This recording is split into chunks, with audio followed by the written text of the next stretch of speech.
ang galit ninyo sa akin ngayon. Nauunawaan ko rin kung bakit. Lalo na at malaki ang halagang nakataya.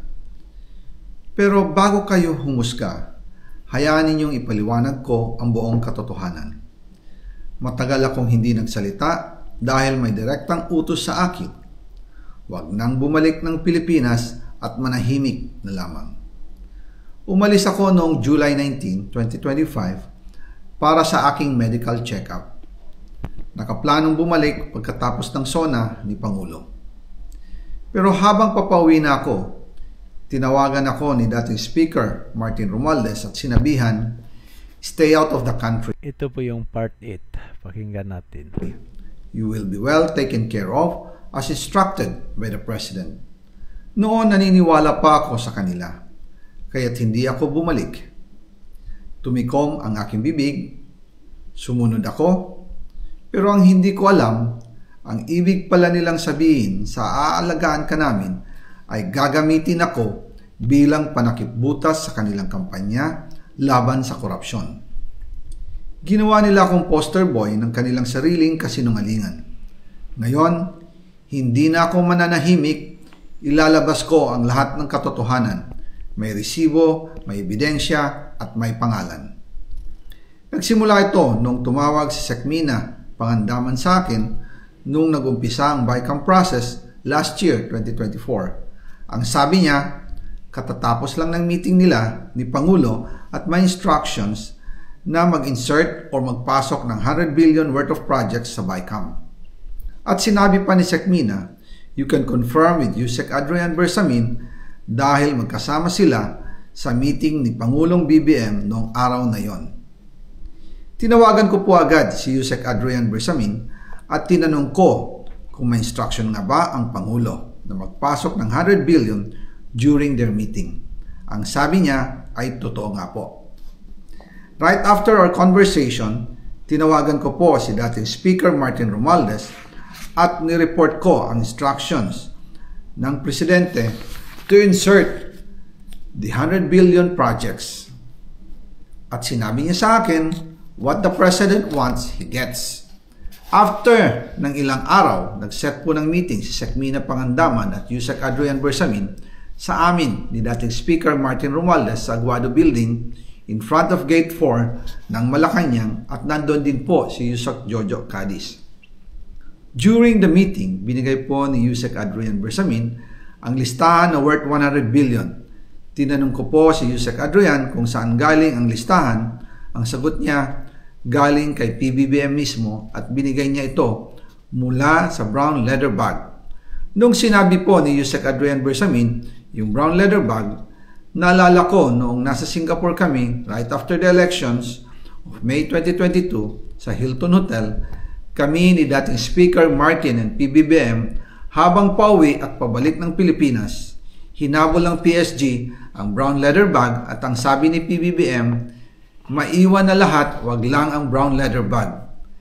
Kaya naniwala ako na utos talaga ito ng Pangulo. Pagkatapos ng ilang araw, I informed sina dating Speaker Martin Romualdez, Sekmina Pangandaman, Yusek Adrian Bersamin, and Yusek Jojo Cadiz na kung pwede 50 billion lang ang ipasok sa program funds dahil so sobra ang DPWH funds versus sa DepEd. In practice, hindi pwede na mas malaki ang budget ng DPWH kaysa edukasyon.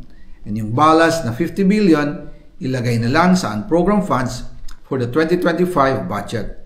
Dahil Office of the President din ang nagre-release ng lahat ng unprogrammed funds. Pagkatapos ng isang araw, tinawagan ako ni Sekmina at sinabi ang mensahe ng Pangulo, ipasok ninyo yan dahil pinangako na sa akin ni Speaker Martin yan. At hindi na pwedeng baguhin. Kumbaga, ang utos ng hari hindi pwedeng mabali. Again, I informed the Speaker and asked clearance about the instructions ng Pangulo. At ang sabi niya, wala tayong magagawa. Kaya po nagtataka ako kung bakit sinasabi ni Pangulo na hindi niya makilala ang budget. Samantalang lahat na binawas at dinagdag sa mga ahensya ng gobyerno ay humihingi ng approval sa kanya si Sekmina Pangandaman.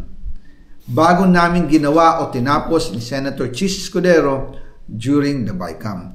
Sinabi pa ni Sekmina, everything is cleared with the President, basta importante, pasok ang pondo na request ng Pangulo.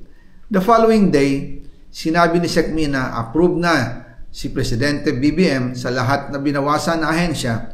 Masaya na ang Pangulo dahil naipasok ang gusto niyang 100 billion insertion. Wala pong perang napunta sa akin. Lahat po ng insertion napunta sa ating Pangulo at Speaker Martin Romualdez. Yung may mga affected na tables? Minor lang dun sa KSP. KSP? Senator Jinggoy, Senator Aileen. Sige, okay. Papasahan natin.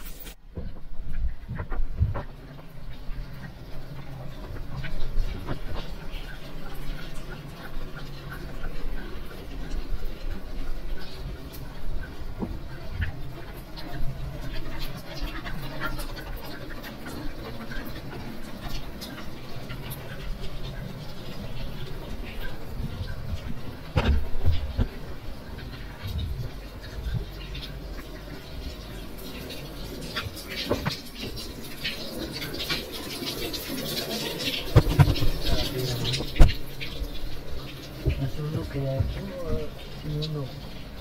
Or mayroong failure po sa kuryente?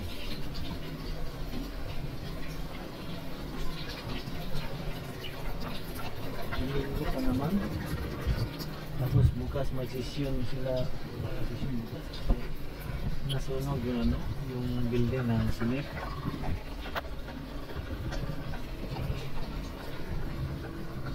Walang laman.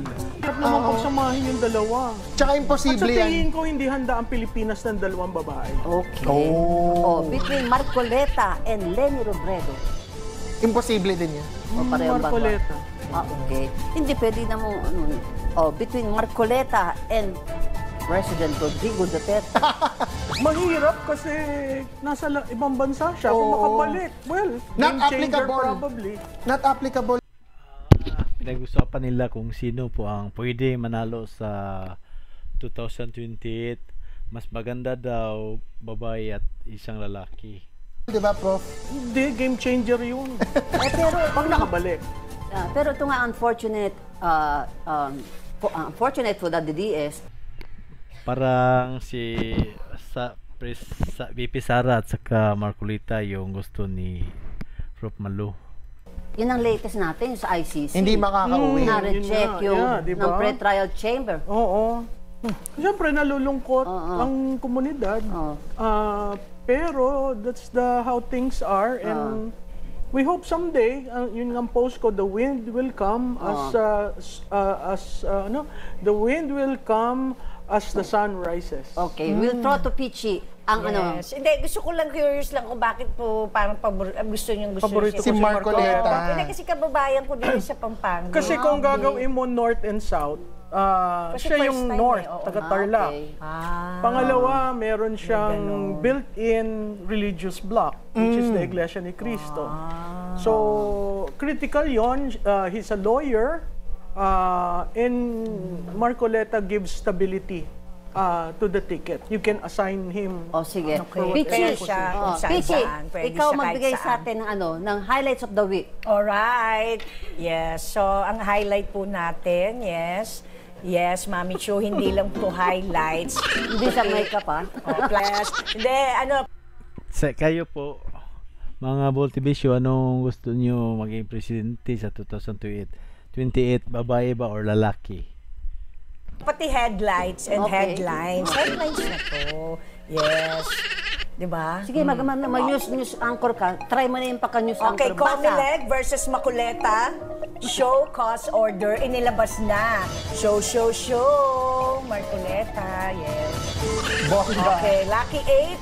Napili na ng ICI. Mga bunot na congressman, I see you. Yes, Lucky 8. VP Sara ready for promotion or destabilization? Ang mahalaga, be ready for more. More one. Ewan ko. We'll see kung ano yung more. Maganda yung more. Okay. PBBM.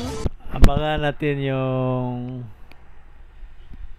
pagbabalik ni Saldico sa bago niyang video. Abangan natin. At kay PBBM naman, abangan natin kung ano ang kanyang paliwanag. Versus Saldicom, nagsagutan sa video war. For me, love not war. Diba? Okay. At syempre, Harry Roque, huli. Roque na nga ba? Umuwi ka na kasi, hindi na ako galit.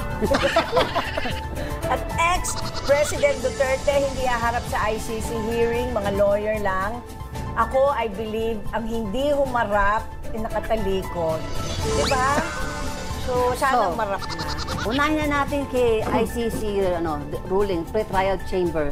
At Okay. Professor, as you were saying a while ago, meron ka pang pag-asa ang mga... Oo, kasi proseso yan, respetuhin natin. Ang nakakalungkot lamang, 9 months na siyang nandun, malapit na ang Pasko.